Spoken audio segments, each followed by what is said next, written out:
사무엘상 15장 1절에서 3절 그리고 15절 함께 읽겠습니다. 함께 읽습니다. 시작. 사무엘이 사울에게 이르되 여호와께서 나를 보내어 왕에게 기름을 부어 그의 백성 이스라엘 위에 왕으로 삼으셨은즉 이제 왕은 여호와의 말씀을 들으소서. 만군의 여호와께서 이같이 말씀하시기를 아말렉이 이스라엘에게 행한 일 곧 애굽에서 나올 때에 길에서 대적한 일로 내가 그들을 벌하노니 지금 가서 아말렉을 쳐서 그들의 모든 소유를 남기지 말고 진멸하라. 남녀와 소아와 젖먹는 아이와 우리아와 낙타와 나귀를 죽이라 하신다이다 하니 사울이 이르되 그것은 우리가 아말렉 사람에게서 끌어온 것인데 백성이 당신의 하나님 여호와께 제사하게 하여 양들과 소들 중에서 가장 좋은 것을 남기며 이외의 것은 우리가 진멸하였나이다. 아멘. 기도합니다. 하나님 감사합니다. 귀한 날, 복된 날, 축복의 날을 허락하신 은혜 감사합니다. 아멘. 지난 한 주간 우리 사랑하는 성도들이 오늘을 준비하며 정결한 삶을 유지해 왔습니다.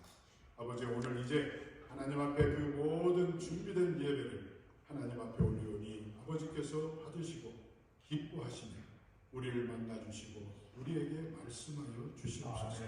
아버지, 우리들이 마음을 열고 하나님의 말씀을 듣겠나이다. 아버지, 말씀하여 주셔서 그 말씀이 우리의 가슴판에 새겨지는 놀라운 축복의 말씀이 되게 하여 주시옵소서. 아버지, 오늘 이 거룩한 성일을 맞이해서 사랑하는 성도들이 기대를 가지고 이 자리에 나왔습니다. 무엇보다도 말씀 속에서 주시는 놀라운 은혜를 체험하고 그 말씀을 하시는 하나님을 만나고 하나님의 음성을 듣고자 나온 사랑하는 성도들에게 하나님께서 깊이 영적인 교제를 허락하여 주셔서 그들로 하여금 오늘 이 예배를 통해서 나머지 삶에 놀라운 힘을 얻고 놀라운 생명력을 가지는 귀한 성도들이 되게 하여 주시옵소서. 특별히 우리 사랑하는 권사님께서 모처럼 하나님의 성전을 밟았습니다. 지난 30여 년을 아버지와 이곳을 빠짐없이 다녔던 우리 권사님, 이제 연로하여서 저희 아버지는 몸이 말을 듣지 않습니다. 아버지여, 그러나 그 마음만은 언제나 하나님을 향하고 계시오니 아버지께서 기쁨으로 받아주시고 아버지여, 그 생이 언제일지 모르나 하나님께서 부르시는 그날까지 올바른 정신을 가지고 예수 그리스도를 붙들고 달려갈 길을 마치는 놀라운 축복의 권사님이 되게 하여 주시옵소서. 우리 함께한 모두도 우리 권사님의 삶을 바라보면서 우리의 생의 마지막을 저처럼 아름답게 마감할 수 있는 우리 모두가 되기를 간절히 소망합니다. 아버지, 오늘 사랑하는 성도들이 거저오지 않았습니다. 마음을 가지고 나왔습니다. 정성을 하나님 앞에 드립니다. 또한 주신 아버지와 우리에게 주신 아버지와 재물 가운데 선별하여 하나님 앞에 올립니다. 아버지께서 받으시고 이 물질이 쓰여지는 곳에 하나님의 영광이 드러나게 하시며 바친 손길들은 항상 사랑이 넘치고 부족함이 없는 귀한 손길이 되게 하여 주시옵소서. 오늘 말씀이 우리의 생명의 양식이 될 줄로 믿고 감사드리며 사랑이 많으신 예수 그리스도의 이름으로 간절히 기도합니다. 아멘. 할렐루야. 감사합니다. 지난주에 말씀을 기억하십니까? 지난주 말씀의 제목이 나의 에베네셀이었습니다. 그러니까 우리가 그 에베네셀의 돌처럼 여기까지 도우셨다는 그 말처럼 우리의 후손들과 우리를 바라보고 있는 믿음의 후배들에게 하나님에 대해서 내가 삶을 통해서 증거할 수 있는 것이 무엇이 있느냐 하는 것입니다. 그러니까 나의 인생에 하나님께서 베푸신 은혜 가운데 여기까지 도우셨다고 자랑할 만한 즉 기념비적인 은혜 중에 은혜, 예수 그리스도의 십자가의 은혜, 이런 것을 우리가 가슴에 품고 그것을 누군가에게 전하기 위해서 노력하느냐 하는 것입니다. 특별히 우리의 자녀들에게 나의 삶을 통해서 그들이 바라보는 어머니 아버지의 삶이 누구보다도 성결하고 누구보다도 예수 그리스도의 자녀다운 삶을 사느냐 하는 것입니다. 그래서 그 실천사항으로 말씀에 순종하는 삶, 기도하는 삶, 감사하는 삶, 이것을 살 때에 우리를 바라보고 있는 많은 사람들, 특별히 우리의 자녀들에게 나의 에베네스를 신앙의 유산으로 물려줄 수 있다고 말씀하셨습니다. 오늘은 사무엘상 15장 1절에서 마지막 절까지의 말씀입니다. 그런데 너무 길어서 1절, 3절, 그리고 15절 이렇게 읽었습니다. 그 말씀을 가지고 끝이 좋은 성도라는 제목으로 함께 은혜를 나눕니다. 공교롭게도 우리 손군사님이 참석하셨는데 우리의 인생의 끝이, 우리의 신앙의 삶의 끝이 어떻게 되어야 될 것인가? 과연 내가 어떤 삶을 살아야 내가 말하지 않고 내가 특별히 가르치지 않아도 나를 바라보고 있는 내 자녀들과 내 후손들이 나의 삶을 닮아올 수 있을까? 이것을 오늘 이 말씀 속에서 한번 함께 찾아보며 은혜를 나누기를 원합니다. 먼저 이 사무엘과 사울의 관계는 우리가 매일 묵상을 통해서 지금 공부를 하고 있습니다. 그러니까 간단하게 말하면 이스라엘 백성들이 이제 가나안에 들어갔습니다. 잘 살았어요. 그런데 자꾸 주변에서 침략이 들어와요. 그러니까 너무 힘들어. 추수도 다 뺏어가고 곡식도 뺏어가고 때로는 노예가 되고 너무 어려워요. 그래서 이스라엘 백성들이 이제 하나님께 또 그 사사에게 엘리 또 사무엘에게 말합니다. 우리에게도 왕이 필요하다. 다른 나라 보세요. 왕이 있으니까 나라가 부강해져서 다른 나라를 침략도 하고 우리의 그 국민들의 백성들의 양식을 빼앗기지 않고 노예로 팔려가지 않는 거 아닙니까? 그러니 우리에게도 왕을 허락하여 주십시오 하면서 애통합니다. 그러자 사무엘이 말합니다. 너희들이 왕을 원하는데 그것은 바로 무슨 말인지 아느냐? 너희들은 지금 하나님의 통치를 벗어나서 사람의 통치를 구하는 잘못된 길로 가고 있는 것이다 하면서 수도 없이 설득을 했습니다. 그럼에도 불구하고 백성들은 아니, 우리에게도 왕이 필요합니다. 그래서 하나님은 어쩔 수 없이 그들에게 사울 왕을 허락하셨습니다. 그래서 오늘 이 사울이 있는 겁니다. 그렇지만 이 사울은 아주 그 베냐민 지파 중에서도 기스의 자손으로 아주 보잘것없는 사람이었어요. 왕이 될 만한 자격이 없었어요. 그래서 이 사울은 항상 고민했습니다. 내가 무언가를 해서 내가 왕다운 면모를 보여야 되겠구나. 이런 생각을 항상 하던 차에 그가 드디어 블레셋과의 전쟁을 치르게 됩니다. 이것이 바로 사무엘상 13장에 나오는 내용입니다. 그래서 전쟁을 치르려고 준비하고 있었습니다. 그러자 사무엘 선지자가 와서 말합니다. 내가 갈 때까지 기다려. 내가 가서 전쟁을 치르기 전에 제사를 올려야 되겠다. 이래를 기다려라. 이렇게 말했어요. 그래서 사울은 그 말에 순종해서 이래를 기다렸습니다. 근데 이래의 그 마지막 날, 마지막 시간에 그걸 참지 못했어요. 왜냐하면 상황이 심각해요. 백성들은 사무엘이 오지 않으니까 막 흩어집니다. 여기저기 숨습니다. 도망도 갑니다.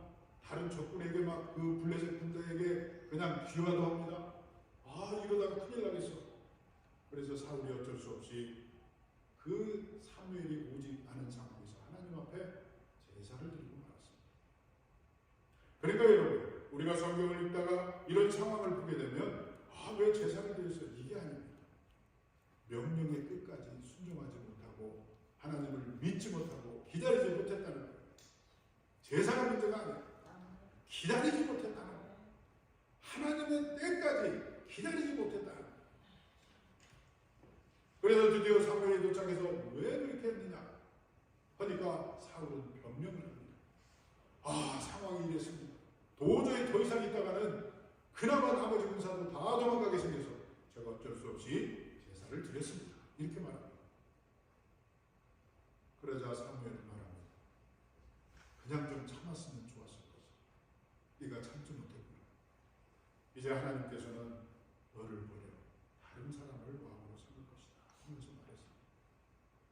그리고 나서 14장이 지나고 15장 이 말씀이 시작하는 것입니다. 그 후에. 그러니까 이 말씀은 어떻게 보면 조금 이상해요. 왜냐하면 13장에서 하나님께서 이미 사울의 그 잘못한 것을 지적하고 사울을 더 이상 왕으로 여기지 않겠다고 말씀을 하셨어요. 그랬는데 오늘 말씀 1절에 보면 뭐라고 시작합니까? 사무엘이 사울에게 이르되 여호와께서 나를 보내어 당신을 왕으로 삼으셨습니다. 이제 하나님의 말씀을 들으소서 이렇게 말합니다. 그러니까 어떻게 보면 그를 왕으로 더 이상 인정하지 않겠다고 13장에서 말씀하신 하나님께서 다시 한번 사울에게 내 말씀을 들으라고 사무엘 선지자를 보냈다는 것입니다. 왜 그랬을까요?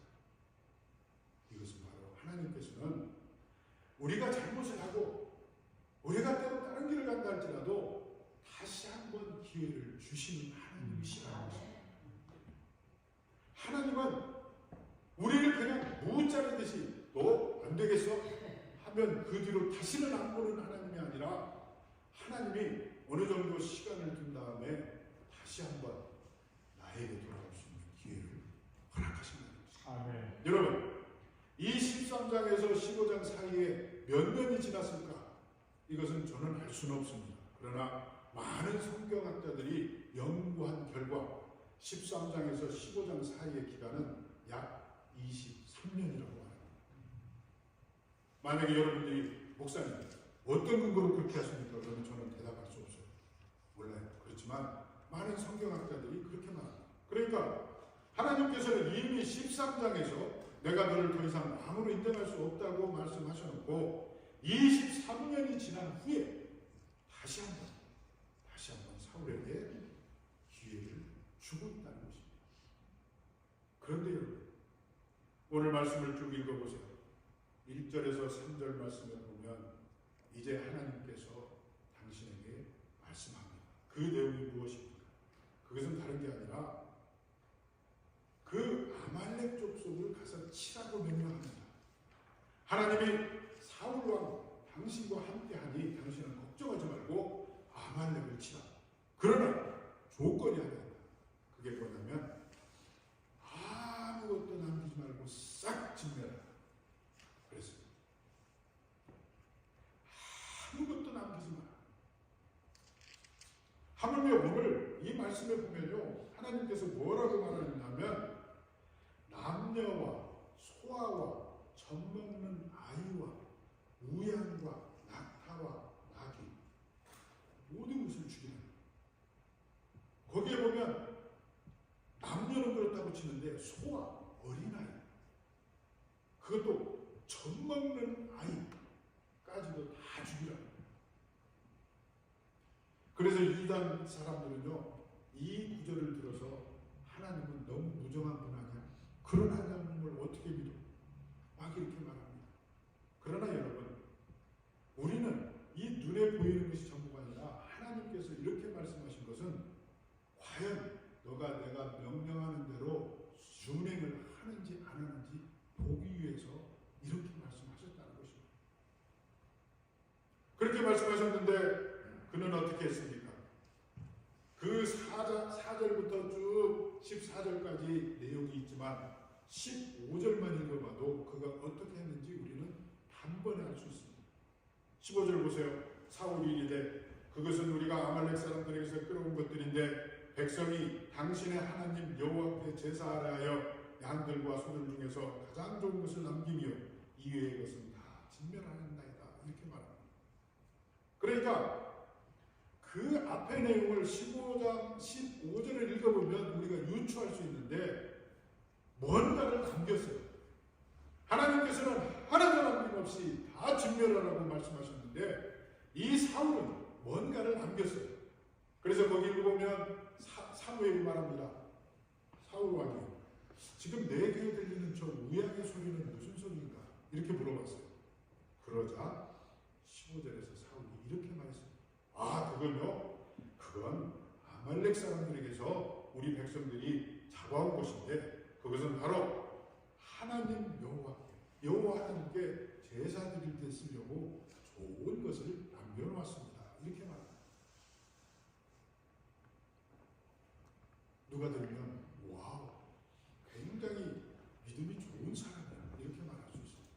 왜냐하면 하나님께 제사를 드리기 위해서 아주 좋은 것을 남겨놨다고 말하기 때문에 그렇습니다. 그런데 여러분, 이 상황에서 우리는 꼭 한 가지 기억할 게 있습니다.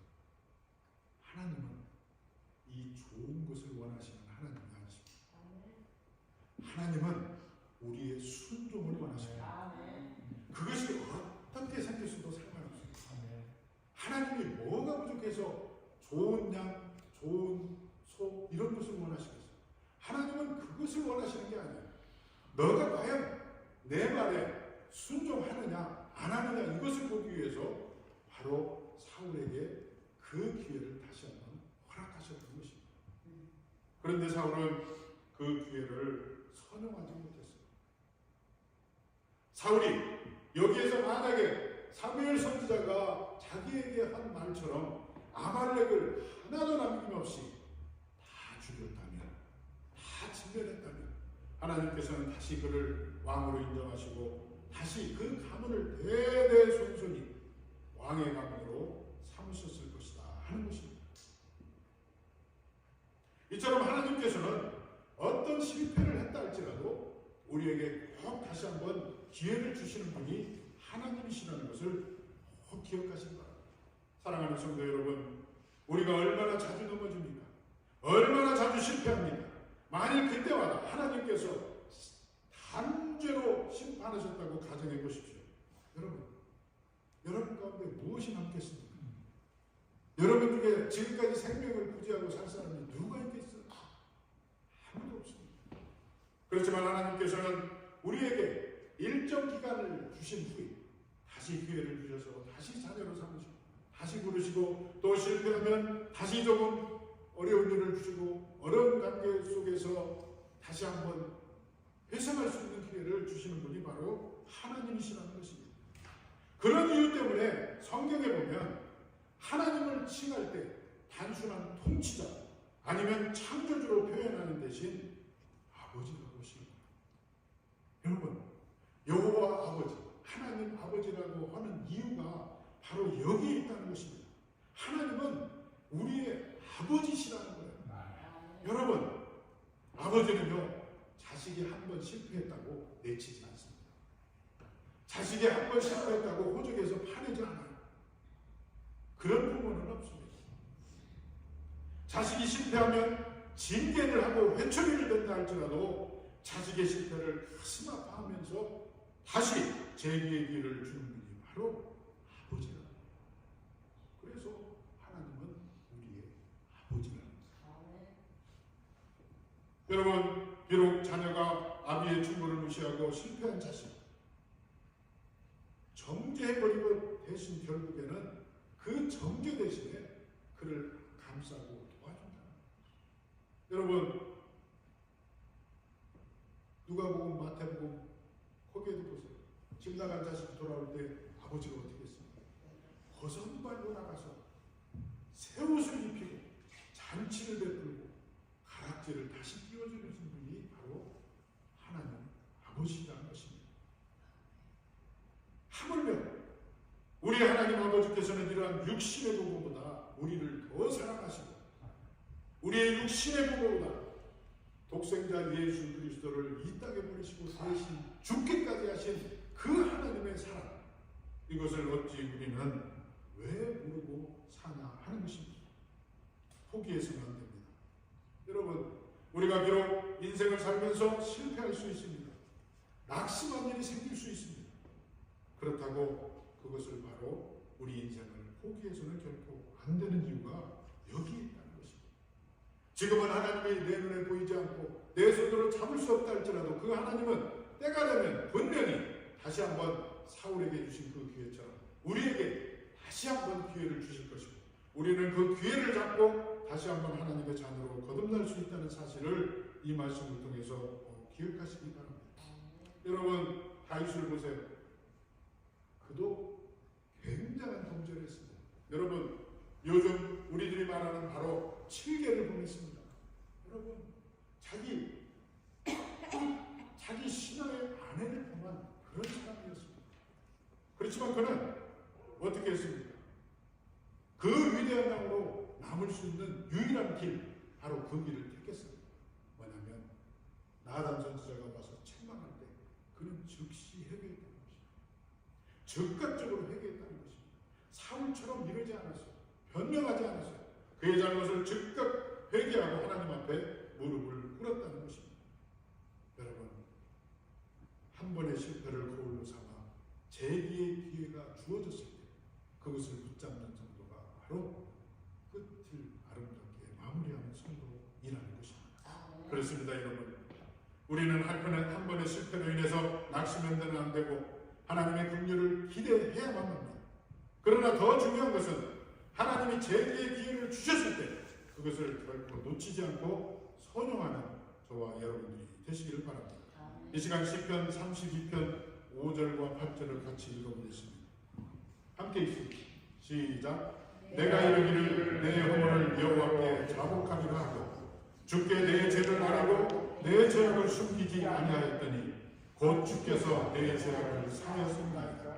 이로 말미암아 모든 경건한 자는 주를 만날 기회를 얻으셨고 주께 기도할지라 진실로 홍수가 범람할지라도 그에게 미치지 못하리이다.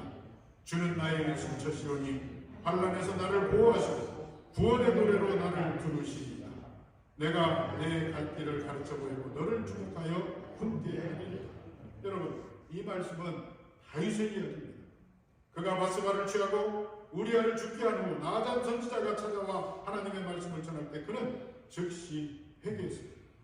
그러나 사울은 사무엘상 13장에 보면 하나님께서 정한 이래를 기다리지 못하고 자기 마음대로 제사를 드린 종교적 행위로 말미암아 사무엘이 찾아와 왕이 망령되이 행하였도다 말하였을 때 그는 말씀과 함께 하나님을 떠나고 말았습니다. 하나님 앞에 회개할 기회를 놓치고 말았다는 것입니다. 여러분, 그는 그 사무엘 선지자가 와서 말할 때 나단 선지자 앞에서 무릎을 꿇었던 다윗처럼 행하지 못하고 그는 바로 다른 일을 했다는 것입니다. 여러분, 이처럼 우리가 어떤 실패를 하고 우리가 어떤 잘못을 했을 때 하나님께서는요 분명히 그 기회를 주시는데 그 기회를 주시기 전에 자숙의 기간을 주십니다.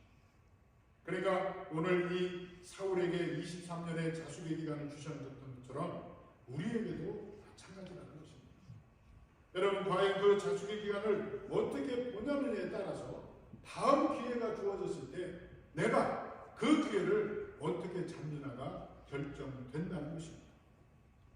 여러분, 우리는 온전한 사람이 하나도 없습니다.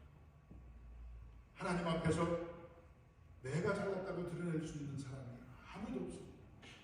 우리는 너무너무 연약하고 부족한 자들입니다. 그러니 어떻게 실패가 없을 수 있겠어요? 어떻게 잘못이 없을 수 있겠어요? 다만 그 실패와 잘못 앞에서 하나님께서 책망하실 때에 어떻게 하나님 앞에 나아갈 것이냐, 이것이 중요하다는 것입니다. 여러분, 우리가 할 수 있는 것이 무엇이 있겠습니까? 우리는 하나님 앞에 무릎 꿇는 일밖에 없습니다. 하나님 앞에 잘못했다고 우리의 잘못을 용서를 비는 일밖에는 없다는 것입니다. 그러므로 하나님께서도 그런 사람을 빨리 일으켜 주신다는 것입니다.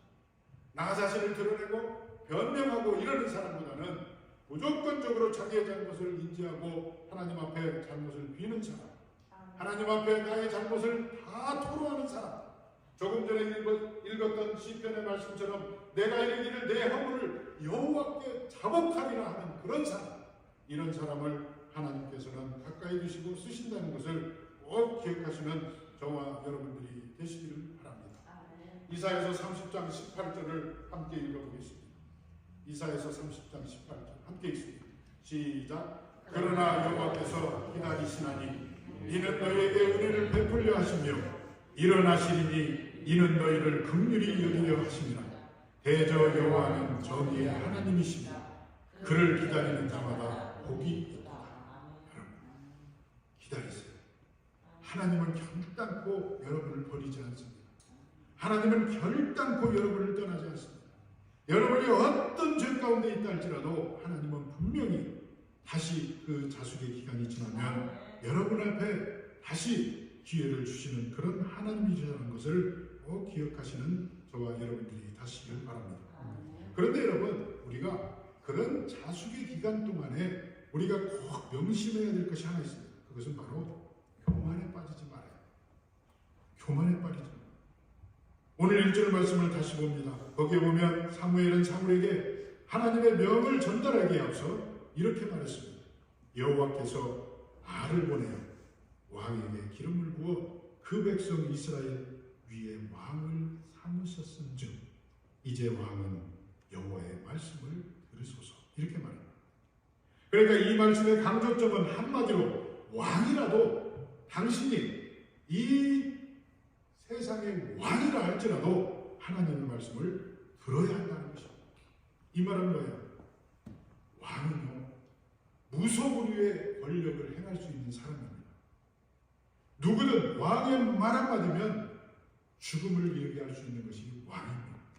그런 왕이라 할지라도 하나님의 말씀 앞에서는 순종해야 된다는 말을 지금 사무엘은 사울에게 하고 있다는 것입니다. 그런데 여러분, 우리가 아는 대로 사울이 원래부터 교만한 사람은 아니었습니다. 사울은 굉장히 겸손한 사람이었습니다. 9장에도 보면 그는 부모를 잘 섬기고 종의 말도 들을 줄 아는 그런 사람이었다는 것입니다. 그런데 그런 사울이 이 15장, 13장에 보면 이렇게 변했습니다. 왜일까요? 그것은 바로 왕이 된 후로 교만했다. 여러분, 우리도 마찬가지입니다.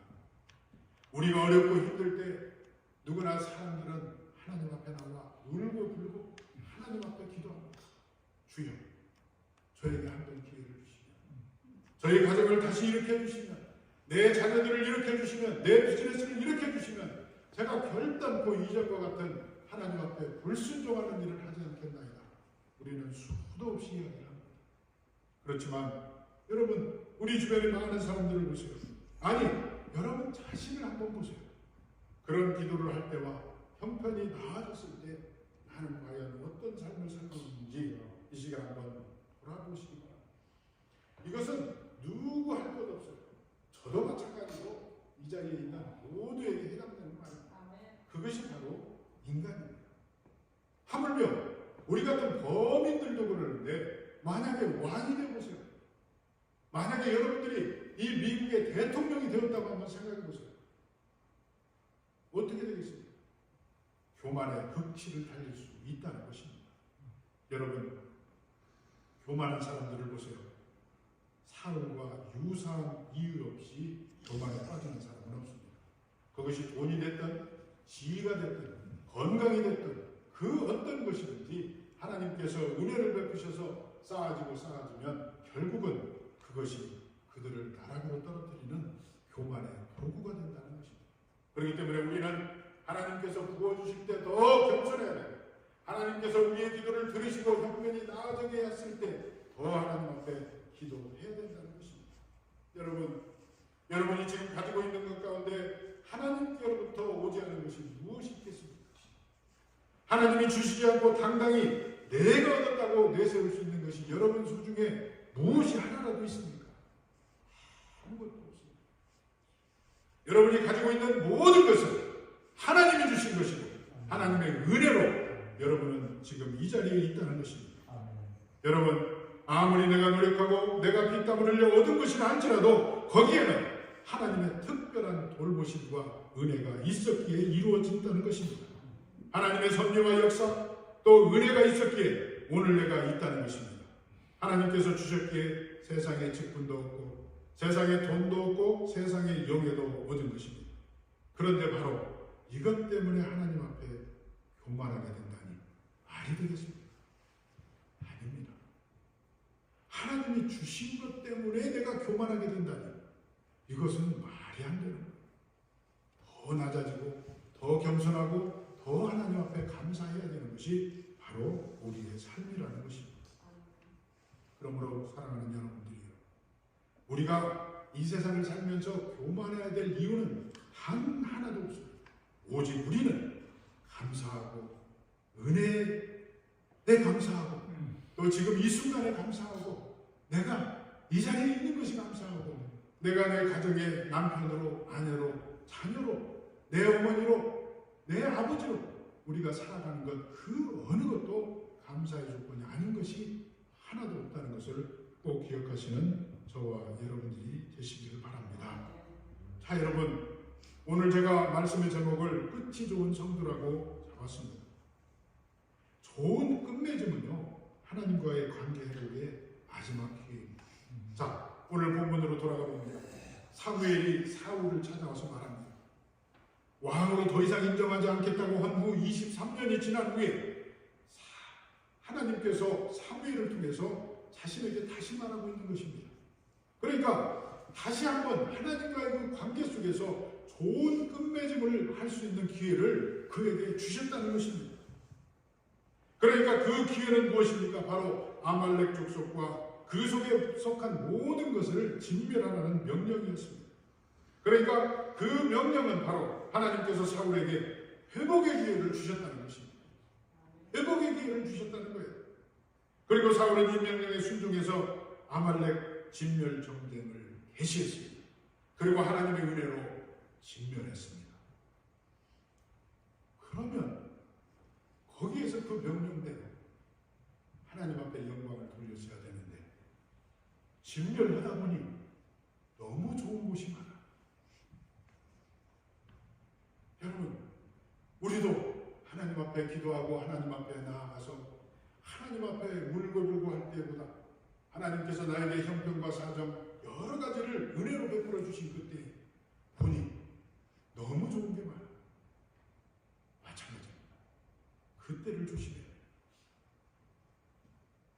그렇게 사울이 하나님의 명령에 순종해서 그 따랐다는 그가 비록 21년 만에 다시 한번 그 잘못을 했다는 것입니다. 그러니까 이 아말렉과의 전쟁은 사울이 하나님을 두려워하는 마음으로 순종한 데서부터 시작을 했지만 그 끝이 결코 좋지 않았다는 것입니다. 여러분, 우리의 인생도 마찬가지입니다. 사울의 시작은 하나님의 순종으로부터 시작해서 끝이 좋지 않았지만 우리 또한 지금 그 인생의 여정 속에서 믿음의 삶을 살아가고 있는 저와 여러분들 아닙니까? 그렇다면 과연 그 끝에 서 있다면 볼 때 우리의 삶은 어떠해야 되겠나 하는 것입니다. 제가 오늘 주보에 끝이 좋은 성도라는 칼럼을 인터넷에서 읽다가 여기에 써놨습니다. 거기에 보면 끝이 좋은 그 네 종류의 사람이 있다고 되어 있습니다. 시작도 좋고 끝도 좋은 사람, 시작도 나쁘고 끝도 나쁜 사람, 시작은 좋았는데 끝이 나쁜 사람, 시작은 나빴는데 끝이 좋은 사람. 여러분, 제가 이것을 읽으면서 대부분의 사람들이 네 번째일 것이라는 생각을 저는 해보았습니다. 저도 마찬가지고요. 왜냐하면 우리가 시작이 좋고 그러다가도 중간에 우리는 실패하고 우리는 좌절할 때도 있고 우리는 하나님을 떠날 때도 있고 하나님의 반대되는 길을 갈 때도 있습니다. 그렇지만 끝이 좋은 사람이 되기 위해서는 바로 오늘 말씀에서 나온 그 하나님의 말씀 앞에 우리는 즉각적인 회개와 또 즉각적인 자복이 있어야 된다는 것입니다.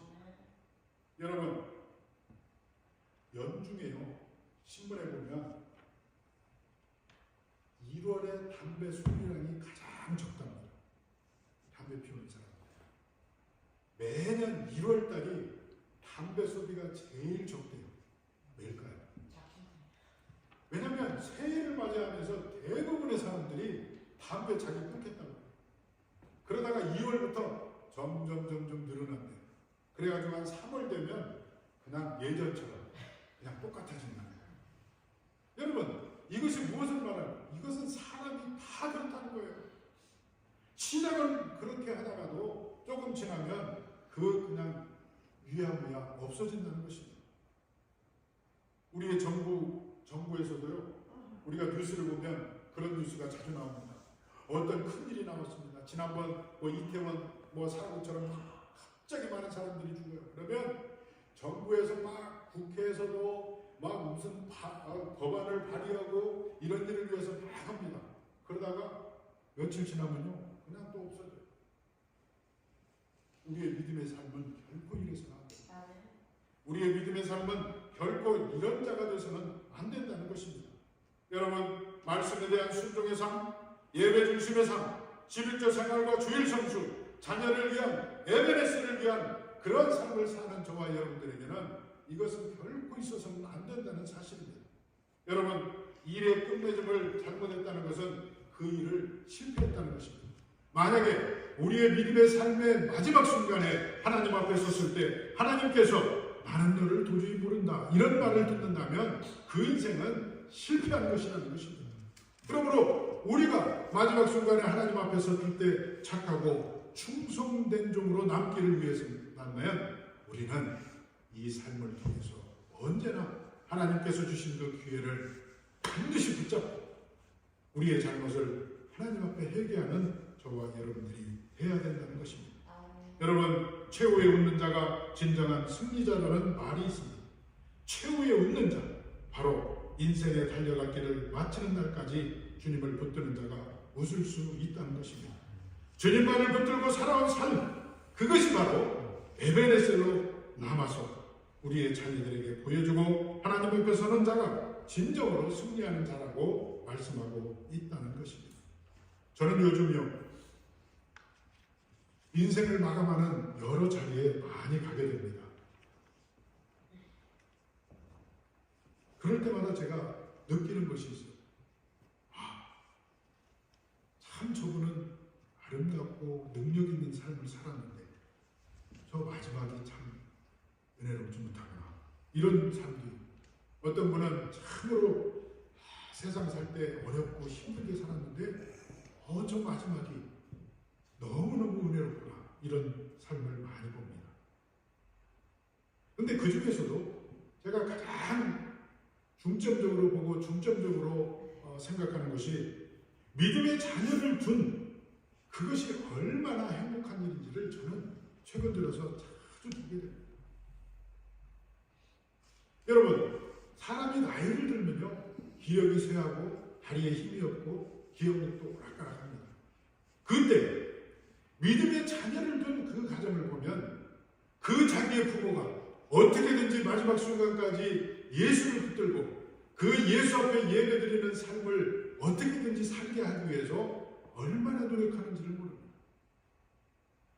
그런데 그렇지 못한 그런 자녀들이 있고 또 그렇지 못한 삶을 산 사람들을 보면 그 마지막 순간에 예수를 붙들고 예수 앞에 나가야 되는 그 길조차도 자기 마음대로 갈 수 없는 그런 것을 보면서 안타까운 마음을 들 때가 한두 번이 아니라는 것입니다.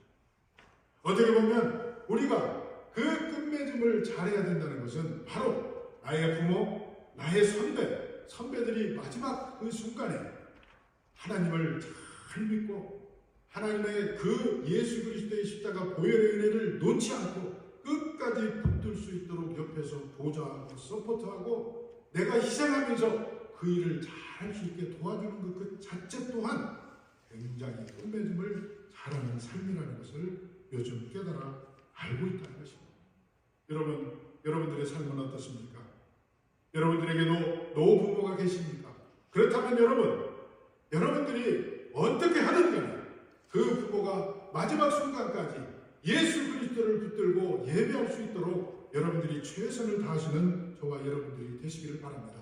그래야만 내 후손들도 내 후배들도 그 삶을 바라보면서 내가 나이 들어 기력이 쇠하고 내 마음대로 걷지 못하고 내 마음대로 어디 가지 못하고 내 마음대로 예배당에 갈 수 없는 그때가 되었을 때 그들 또한 나의 모습을 보고 나를 구축해서 예배당으로 향할 수 있는 그러한 내가 우리의 자녀들이 될 수 있다 하는 것입니다. 여러분, 그래서 우리의 교회의 일이 바로 그런 것이라는 생각을 해봅니다. 어찌 보면 교회의 역할이 바로 여기에 있다고도 볼 수 있다는 것입니다. 그래서 어떻게든지 우리의 사랑하는 성도들이 인생의 끝마음을 주 안에서 할 수 있도록 믿음의 길라잡이가 되는 것이 바로 교회의 역할이 아닌가 저는 또 생각을 해봅니다. 그러므로 이제 여러분이 하고 있는 그 모든 일들, 특히 그 가운데서도 신앙의 생활을 잘 끝맺음함으로써 여러분의 인생이 진정한 성공의 인생이 되기를 간절히 소망합니다. 이제 말씀을 맺겠습니다. 오늘 사울 이야기를 했습니다. 사울은 두 번의 끝마무리를 잘못했습니다. 한 번은 하나님의 말씀을 끝까지 믿고 기다리지 못했고, 또 한 번은 눈에 보이는 세상 것들에 욕심을 내어서 하나님의 은혜를 가리지 못하는 그런 잘못을 범했습니다. 이 두 가지 다 세상의 미래를 둔 자신을 드러내고자 하는 교만으로 인한 잘못이었다는 것입니다. 그러므로 사랑하는 여러분, 우리가 실패하고 넘어졌을 때 우리는 하나님 앞에 간절히 기도합니다. 하나님의 자비를 구합니다. 그래서 하나님께서 은혜를 베푸시고 자비를 베푸셔서 우리가 형편이 나아지고 좀 더 나은 삶을 살 때, 그때가 바로 하나님 앞에 더 기도하고 더 나아갈 때라는 사실을, 더 겸손해야 될 때라는 사실을 꼭 기억하시고, 교만하거나 절대로 친구 맺는 일이 없는 저와 여러분들이 되시기를 예수 그리스도 이름으로 간절히 축원합니다. 이 시간 우리 다 함께 일어납시다. 그리고 고린도전서 15장 58절을 함께 읽고 끝맺음을 잘하는 신앙인이 되기를 간절히 바라는, 결단하는 시간을 갖겠습니다. 고린도전서 15장 58절을 함께 읽습니다. 시작. 그러므로 내 사랑하는 형제들아, 견고하며 흔들리지 말며 항상 주의 일에 더욱 힘쓰는 자들이 되라. 이는 너희 수고가 주 안에서 헛되지 않은 줄을 알미니라. 아멘. 기도하겠습니다. 할렐루야. 하나님 은혜를 감사합니다. 끝맺음을 잘하는 성도들이 되기를 위해서 아버지께서 주시는 귀한 말씀을 보았습니다. 주여, 그렇습니다. 사울의 전철을 밟지 않는 저희들이 되게 하시고, 우리가 비록 실패하고 우리가 비록 아버지여 넘어질 수는 있지만 하나님께서 우리에게 다시 기회를 주실 때에는 우리가 즉각적으로 그 하나님을 붙들고 다른 길로 가지 않는 우리가 되게 하여 주시옵소서. 특별히 우리 인생의 끝맺음을 잘할 수 있는 성도들이 되기를 원합니다. 아버지, 인생의 끝맺음을 함에 있어서 하나님 앞에 쓰임받는 자들이 되게 하시고, 하나님으로부터 착하고 충성된 종이라는 말씀을 들을 수 있는 우리의 인생의 끝이 될 수 있도록 하나님께서 도우시고 함께하여 주시옵소서. 특별히 우리에게 주의 아버지를 허락하신 부모들, 또 우리에게 허락하신 자녀들을 향해서 아버지가 그 인생의 끝마침이 얼마나 중요한지를 우리의 삶을 통해서 몸소 보여주는 우리가 되어서, 우리가 주의 아버지는 그들에게 보여줄 그 에베네셀이 바로 예수 그리스도의 은혜라는 것을 꼭 물려줄 수 있도록 하나님께서 도우시고 함께하여 주시옵소서.